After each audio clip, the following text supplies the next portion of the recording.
네, 오늘은 우리 사무엘상 강해를 잠깐 멈추고 교회와 제자 훈련 그리고 소그룹에 관한 우리 주님의 꿈에 대한 말씀을 함께 듣도록 하겠습니다. 왜냐하면 이제 3월부터 우리 교회의 제자 훈련을 비롯한 여러 평신도 훈련이 시작이 되고 또 금주부터 모든 목장 소그룹이 새롭게 시작되기 때문입니다.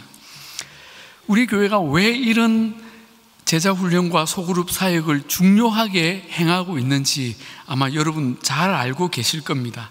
그러나 특별히 교회 설립 80주년을 맞는 올해 또 이 평신도 훈련과 목장을 새롭게 개편하여 여는 이 시점에 우리가 교회를 향한 또 이 소그룹과 훈련을 위하는 우리 주님의 꿈과 기대에 대한 말씀을 듣는 것은 굉장히 의미 있다고 생각합니다. 오늘 말씀 마가복음 3장에 예수님은 12명의 제자를 부르신 이야기가 기록되고 있습니다. 우리는 이 말씀에서 예수님이 왜 어떤 이유로 제자들을 부르셨는지 살펴볼 수가 있습니다. 예수님이 제자들을 부르신 배경에는 수많은 무리가 모이기 시작한 것과 관련이 있습니다. 본문 8절에 유대와 예루살렘과 이두메와 요단강 건너편과 또 두로와 시돈 근처에서 많은 무리가 그가 하신 큰 일을 듣고 나아오는지라 했습니다. 네, 유대 전역에서 많은 사람들이 무리를 이루어 예수님의 소문을 듣고 나온 것입니다. 또 10절에 병으로 고생하는 자들이 예수를 만지고자 하여 몰려왔다는 표현도 나옵니다. 예수님의 능력에 대한 소문이 퍼지니까 많은 사람들이 그 예수님의 말씀, 예수님의 치유를 기대하며 몰려온 것입니다. 여러분, 요즘 만약 이런 일이 일어난다면 아마 우리는 이런 현상을 부흥이라고 부를 것입니다. 그렇지 않겠습니까? 어떤 목사님이 교회를 개척했는데 얼마 안 가서 이 목사님 말씀이 너무 좋아, 능력이 있으셔, 기도만 하면 역사가 나타난대, 그런 소문이 나면서 금방 수백, 수천 명이 모이는 교회가 되었다고 합시다. 그러면 우리는 그 교회 부흥했네 라고 말한다는 거죠. 그러면서 왠지 우리는 부러워하고 놀라죠. 사실 목사들이 제일 부러워합니다. 비결이 뭘까? 그런데 예수님은 이처럼 수많은 사람이 몰려오는 상황에 전혀 관심 없는 듯한 두 가지 모습을 보이셨습니다. 하나는 자신을 사람들 앞에 드러내지 않으려는 모습이었습니다.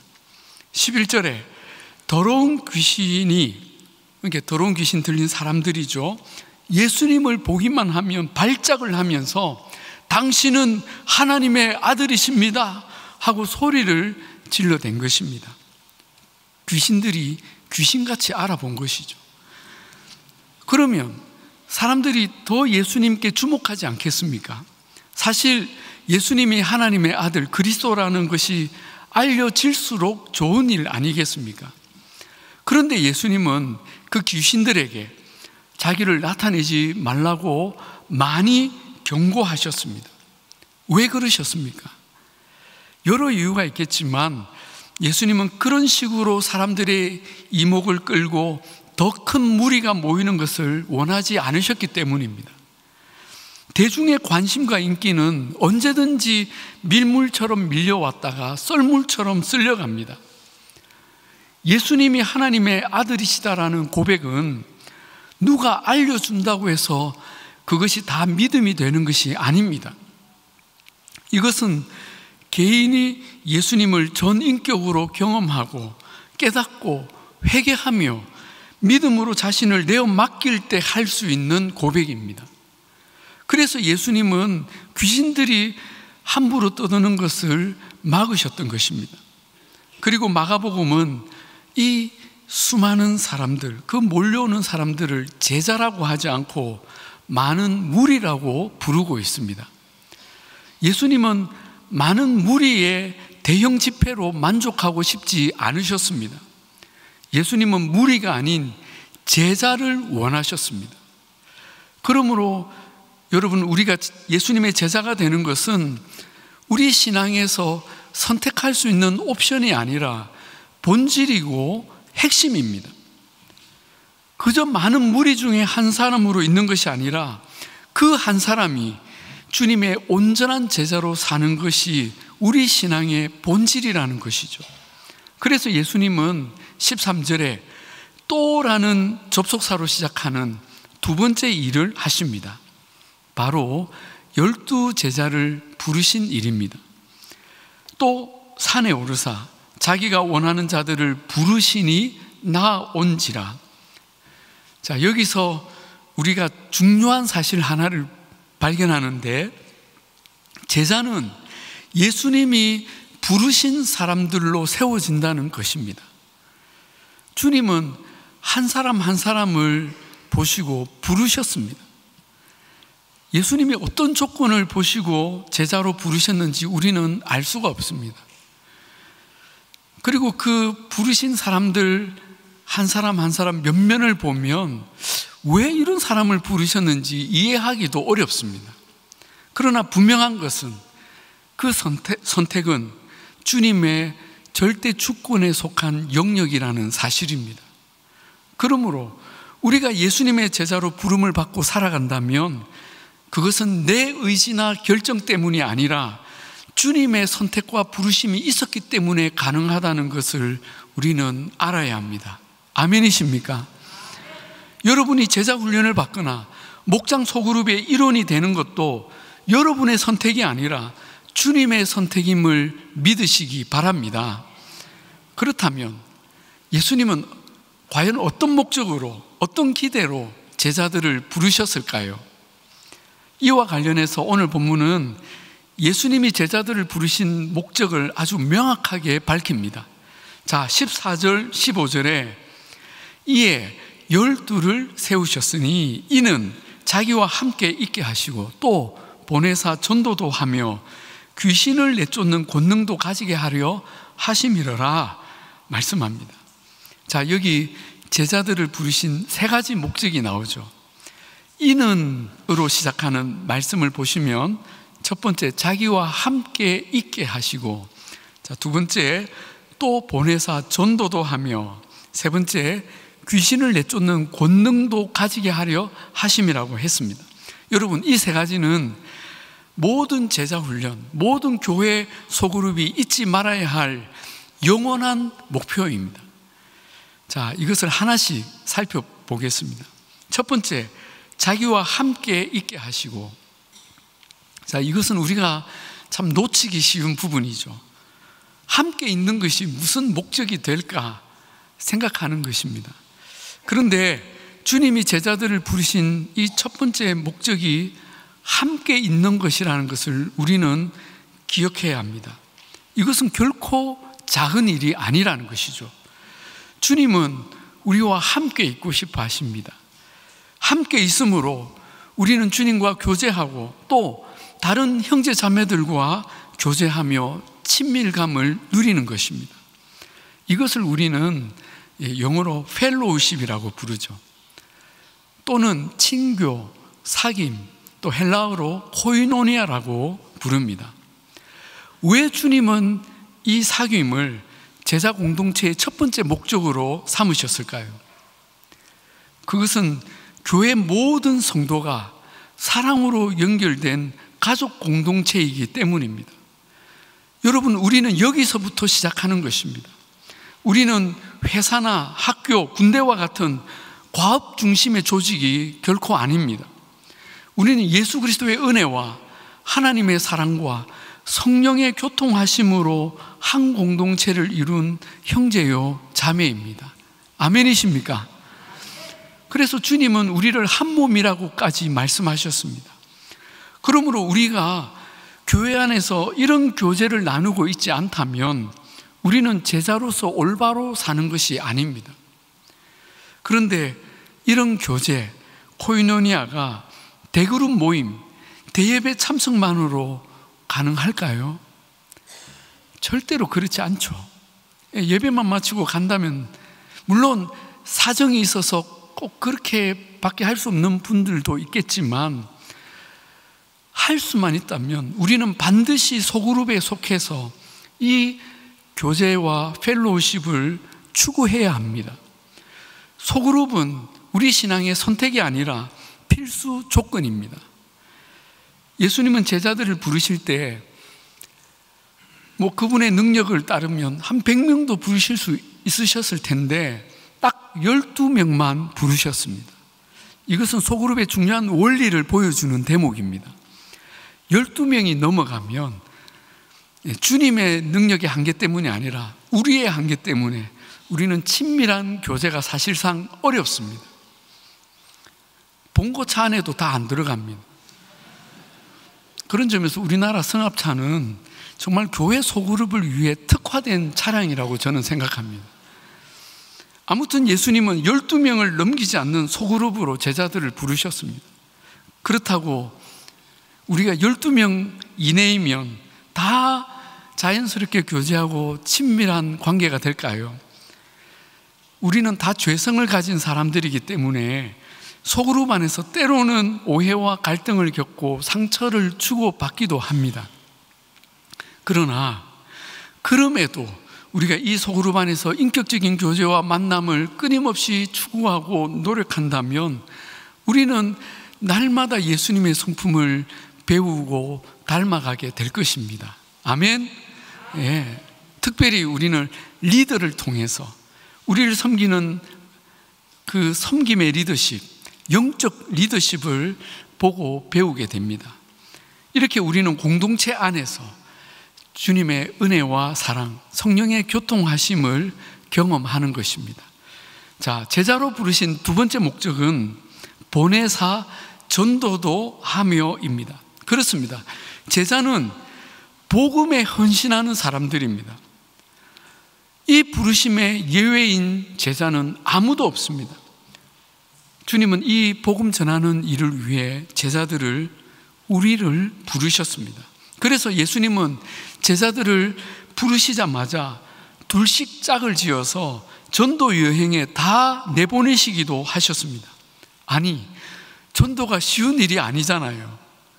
그런데 주님은 몇 가지 지침만 주시고 이제 막 이렇게 불러 모은 그 제자들을 무조건 내보내셨습니다. 어쩌자는 것입니까? 그런데 놀라운 것은 그 보냄을 받을 때는 두려워하며 새파랗게 질려 나갔던 제자들이 그 전도 여행을 마치고 돌아올 때는 모두가 기뻐하며 그 풍성한 전도의 열매를 안고 돌아와서 그 결과를 보고했다는 것입니다. 그런 경험을 한 제자들이기에 이후에 예수님이 가르치는 복음의 메시지를 더 집중하고 잘 들으려 했을 것입니다. 여러분, 우리가 제자 훈련을 받고 제자로 사는 목적이 무엇입니까? 그것은 복음을 전하는 삶을 위해서입니다. 그 복음이 내 삶의 실제가 되고 능력이 되어서 이 땅에 주님을 모르는 사람들에게 살아계신 주님을 증거하는 것입니다. 이것은 결코 전도팀에게만 국한되거나 새생명 축제 때만 하는 그런 일이 아닙니다. 우리 모든 삶에서 이 복음 전도가 늘 실행이 되어야 합니다.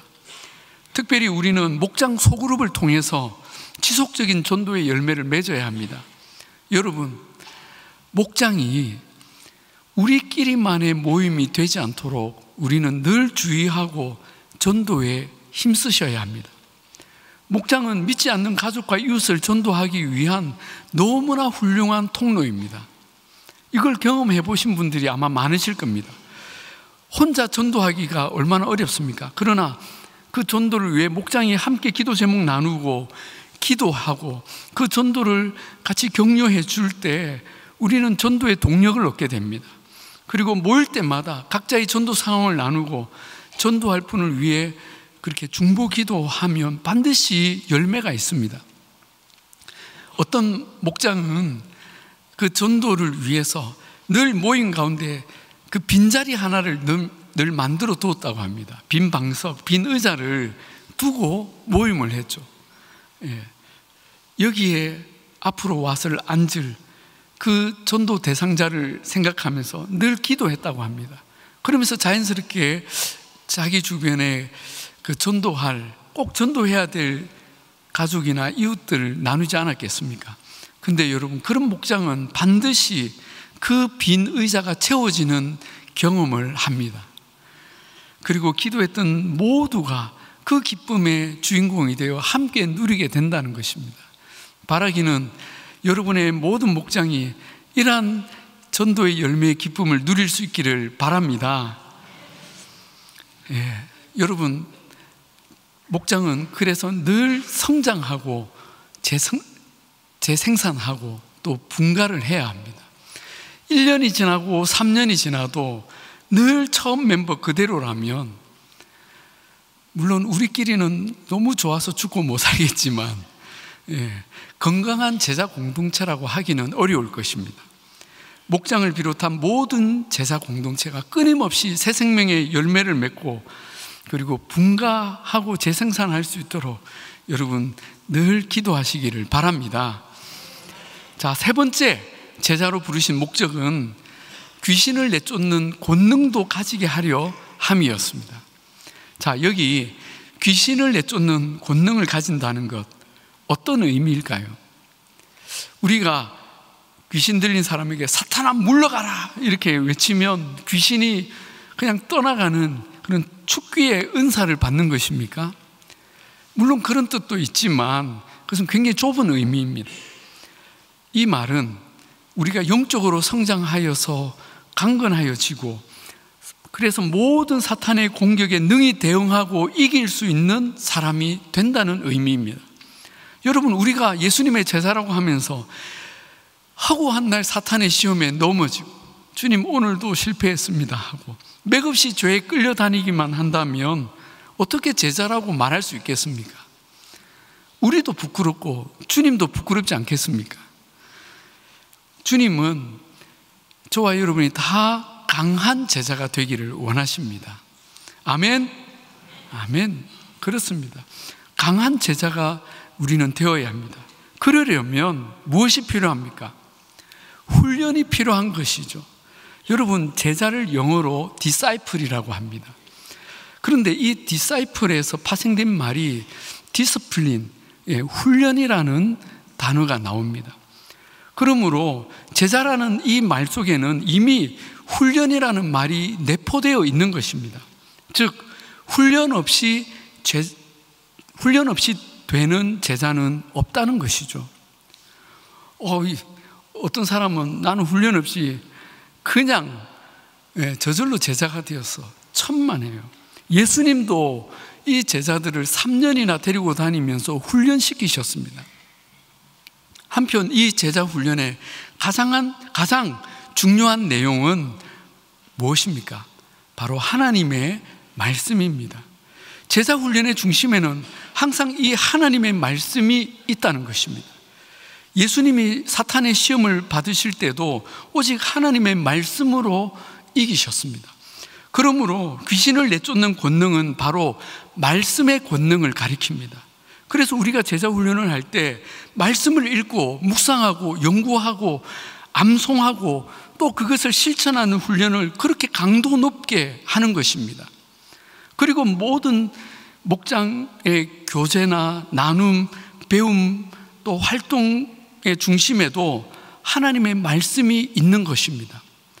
여러분, 우리가 목장으로 모였는데 이 말씀을 나누지 않으면 그 목장은 세상의 친교 모임과 하나도 다를 바가 없습니다. 기도 제목을 나눈다라고 이렇게 포장은 하지만 여러분, 세상과 다른 모임이 되려면 그 안에 말씀이 끊임없이 나눠지고 그 말씀으로 서로 격려하고 위로하고 또 우리의 소망을 함께 나누게 해야 하는 것이죠. 그러므로 여러분, 말씀이 아닌 세상의 것을 나누지 않도록 우리는 늘 주의해야 합니다. 특별히 정치적인 의견이나 또 돈 버는 방법을 나누시거나 또 실제로 돈을 빌려주고 나누고 하는 그런 일들이 일어나지 않도록 주의해야 합니다. 왜냐하면 이것을 내버려 두면 점점 이런 것들이 말씀보다 더 높은 가치가 되어서 결국 이 소그룹을 무너뜨릴 수 있기 때문입니다. 한편 우리 교회의 제자 훈련에는 분명한 목표가 있습니다. 그것은 말씀 사역을 위탁할 수 있는 평신도 지도자를 길러내는 것입니다. 뭐라고요? 말씀 사역을 위탁할 수 있는, 우리 한번 따라 하실까요? 말씀 사역을 위탁할 수 있는 평신도 지도자를 길러내는 것. 이것이 제자훈련, 사역훈련의 목적입니다. 저는 간혹 제자훈련을 비판하시는 목사님들의 말씀을 듣기도 합니다. 제자훈련을 꼭 그렇게 힘들게 해야만 하나? 1년, 2년 제자훈련 한다고 다 제자가 되나? 이런 말씀을 하시죠. 저는 그런 비판에 일리가 있다고 생각하고 늘 겸허하게 듣습니다. 그래요. 우리가 하는 제자훈련이 가장 완벽한 길은 분명히 아닐 것입니다. 그러나 그렇다고 우리가 이 훈련마저 하지 않는다면 우리는 어떻게 사탄의 공격에 맞서 싸울 수 있는 말씀의 제자가 될 수 있겠습니까? 더 좋은 방법이 있으면 저는 그걸 하고 싶어요. 그런데 제가 지금까지 본 바로는 우리가 하는 이 제자 훈련만큼 정말 우리를 말씀으로 무장시키고 또 강건하게 만드는 훈련을 보지 못했습니다. 그리고 또 1년, 2년 제자 훈련, 사역 훈련 한다고 우리가 완벽한 제자가 되지 않는 것 압니다.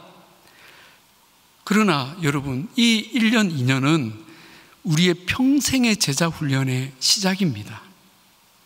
그래서 여러분, 우리 교회가 이 제자 훈련을 마치고 지속해서 하는 일이 무엇입니까? 바로 소그룹으로 모여서 끊임없이 말씀을 나누고 배우고 서로 격려하고 영적 성장을 도모하는 일을 하는 것입니다. 바로 목장 모임입니다. 이 목장을 통해 우리는 평생의 영적 싸움에 넘어지지 않고 이기며 나아가도록 서로 말씀으로 격려하고 응원하고 기도해 주는 일을 하는 것입니다. 자, 이처럼 주님은 제자들을 부르셔서 공동체의 교제를 누리게 하시고 복음을 전하게 하시고 또 영적 공격에 능히 이기는 사람이 되도록 말씀으로 훈련하셨습니다. 이것이 제자들을 부르신 우리 주님의 꿈이었습니다. 아멘. 그리고 주님의 이 꿈은 지금도 제자 훈련과 교회 소그룹을 통해 이어지고 또 실현되고 있습니다. 특별히 올해는 모든 목장을 우리 교회가 큰 틀에서 개편하여서 이제 새로운 순장과 순원을 만나는 그 첫 모임을 앞두고 있습니다. 어떠십니까? 이 새로운 목장에 대한 기대와 설렘으로 충만하십니까? 예, 감사합니다. 네, 좀 아닌 분들도 있으신 것 같은데, 예, 짜증내지 마시고. 물론 오랫동안 익숙하게 만나던 분들과 헤어져서 낯선 순장, 순원을 만나는 긴장감도 왜 없겠습니까? 그러나 목장 소그룹도 순장과 순원에게 제자훈련의 과정입니다. 그래서 우리는 이 긴장을 넘어서 또 한 번 훈련되고 성장할 줄로 믿습니다. 아멘. 예, 아멘. 예, 우리 믿음대로 될 줄로 믿습니다. 특별히 이번 목장 개편은 가능한 연령대를 고려해서 편성을 했습니다. 각 연령과 세대에 맞는 그 말씀을 그 소그룹 안에서 함께 나누고 적용하는 일을 통해서 더 실제적인 은혜를 누리게 될 것입니다. 그리고 올해부터 70세 이상 성도님들을 위한 목장도 새롭게 개편했습니다. 그동안 목장에 참여하지 않던 우리 시니어 성도님들도 다 이렇게 초대했습니다. 여러분, 연세가 있다고 목장이 필요 없는 것 아닙니다. 우리는 주님 부르시는 날까지 이 소그룹을 통해 주님의 꿈을 이루고 또 누리며 살 것입니다.